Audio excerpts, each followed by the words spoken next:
What is going on, you guys? It's your boy Average Bob, and in today's video, we're going to touch on the upcoming Monday Night Football matchup between the Giants and the Seahawks. In this matchup, the Giants are coming into this one really down in the dumps after Week 1 got crushed by the Cowboys. Week 2 played a good quarter and a half of football to beat the Cardinals, who somehow kind of beat up on the Cowboys last weekend. Came down to a Dak interception at the end of the game. And then last Thursday, we got smashed by the 49ers. So it's been a really weird season to this point. And after this game coming up on Monday night, we have the Bills and then the Dolphins on the road, both games. So if the Giants do drop this one, somehow you'll be looking at a crazy 1-5 start for the Giants. And honestly, before this season, if you asked me if there was a possibility, I definitely would have said no.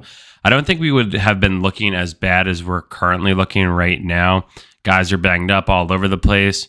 Andrew Thomas, I think everyone practiced this week so far. So if we could get Andrew Thomas back, that's huge because it's just another position on the offensive line that we don't have to worry about because there are a lot of troubled positions right now outside of when Andrew Thomas can play left tackle and John Michael Schmidt at center, he's been playing well so far in his rookie debut. Hopefully he could just stay healthy and keep doing what he's doing because he can be, a very bright future on a Giants offensive line that desperately needs some help. I will say, watching some of the other games, especially like this Monday night, you had the Bengals playing and a couple other games, and a lot of these quarterbacks are also getting punched in the mouth every single play, but I do want to touch on a couple of the Daniel Jones stats and this Giants offensive line in particular it's kind of like just snowballing into being a horrific start for these guys. So just to add to the amount of pressure Daniel Jones has been under, Daniel Jones has been under pressure on 46.7 of his dropbacks.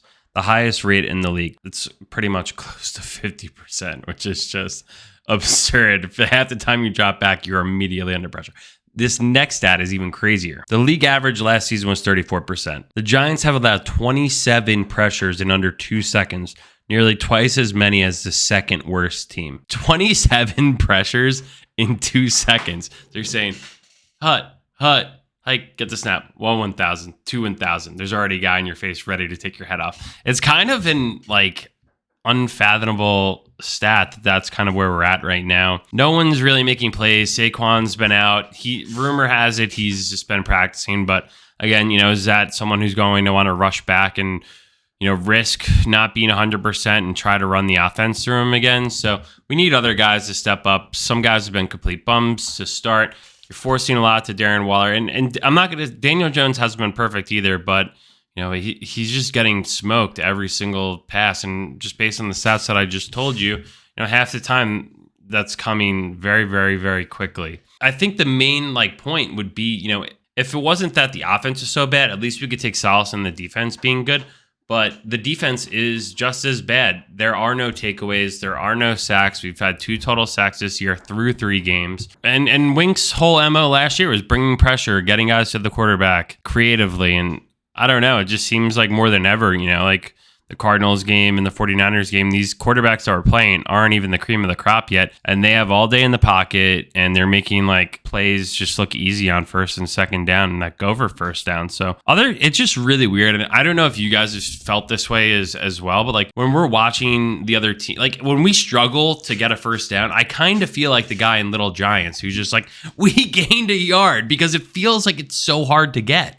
But then when we watch other teams play, they're just going right down the field, moving the chains, getting 4 or 5 first downs in a drive before they even have to consider kicking a field goal. So I wish I could say I knew what to do with this team. I think there's got to be a lot of soul searching. Hopefully they were able to get some of that done in the long break between a Thursday night game versus 49ers all the way through the following Monday to the Seahawks. It's weird too. Daniel Jones is so bad in primetime. I don't know what it is. I think he's 1-9 at this point or something like that. And it just looks bad because it gets put on him. It's Daniel Jones is 1-9 in these spots. It's not the rest of the Giants were so bad for how many years? 10 games has been where they've been in the primetime. So they're not helping him out either. So it's it should be on the Giants too, not just Daniel Jones sucks at prime time. Because if you're watching this game, you can see for the most part, Daniel Jones isn't even that bad. It's just everyone around him is so bad. When Saquon's out, the Giants really have no playmakers. Darren Waller looks like stone hands right now, and he was supposed to be a big factor of the offense. So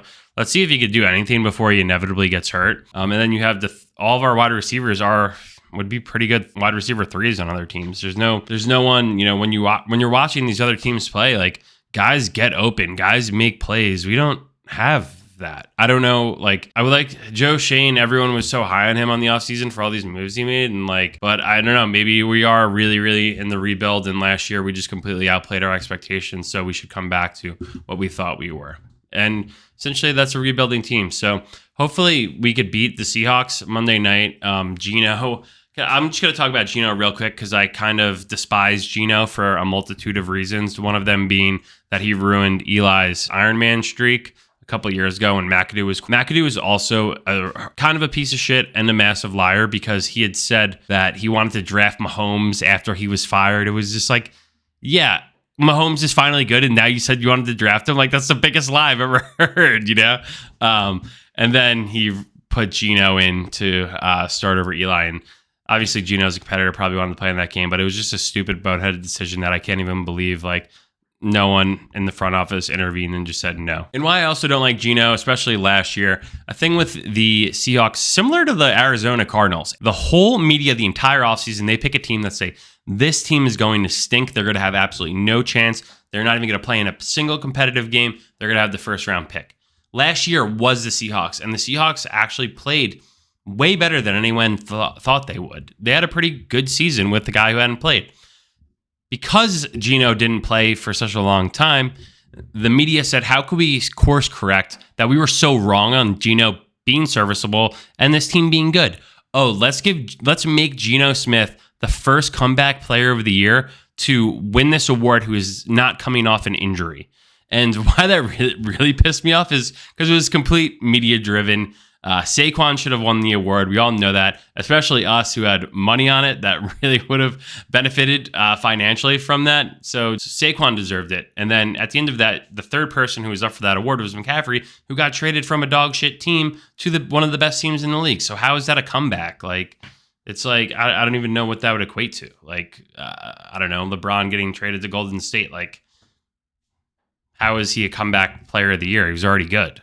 So having said that, I'll touch on the Seahawks a little bit further. Don't underestimate Geno. He always has some sort of like weird, I think deep down, if you were to ask Geno Smith what he thinks about the Jets and the Giants, he would say he hates them with every bone in his body. Because especially the Jets, I feel like the Jets kind of did him wrong a little bit, but he never helped himself either. So next up, you also have some three great wide receiver playmakers so far for the Seahawks, and everyone knows DK Metcalf. He's incredible physique, can run like an absolute thoroughbred horse and make plays. So he's a complete matchup nightmare for any of the rookie DBs and Adoree Jackson. Like, who, honestly, Giants fans, look yourself in the eye. Who do you think could actually stop DK Metcalf? No, I don't think anyone really can. So it's going to be, you're going to have to double him. But we know when we double him, that's going to open up some deep balls to Tyler Lockett and also Jackson Smith and Jigba. I haven't really been following the Seahawks much this year, so I don't know if he's been playing a lot and off to a good start in his rookie campaign, but he was pretty damn good in college. So we'll see how that translates. And then, yeah, they have good running backs too. I feel like the Seahawks always have someone that they could plug in and run the ball and be pretty successful in that regard. The thing too that bothers me about this game too, it's another primetime game where Daniel Jones hasn't had success. So he's going to have to do a lot to get it going. So far this season too, the Giants ranked 31st in points scored and 30th in points allowed. So the Seahawks are a team that could put up points. They're not, and to beat this team, like, you're going to have to put up 20, 30 points. You're not going to put up 14 or 16 and hope that you could win because, those days of winning in the NFL are kind of over. Like, look at all these random games. Look at scores around the league. Look at the Dolphins last week. They hung 70 on a team that got their ass kicked, and that team that got their ass kicked still put up 20. That's 6 more points than the Giants are averaging this entire season. Guys, I don't know what I could tell you about going into this game besides somehow, some way the Giants are going to have to really grit out a win, because after that, you're looking at some really, really tough teams that would love nothing more than to be another nail in the Giants' coffin early on in the season. So with that, let's go Giants.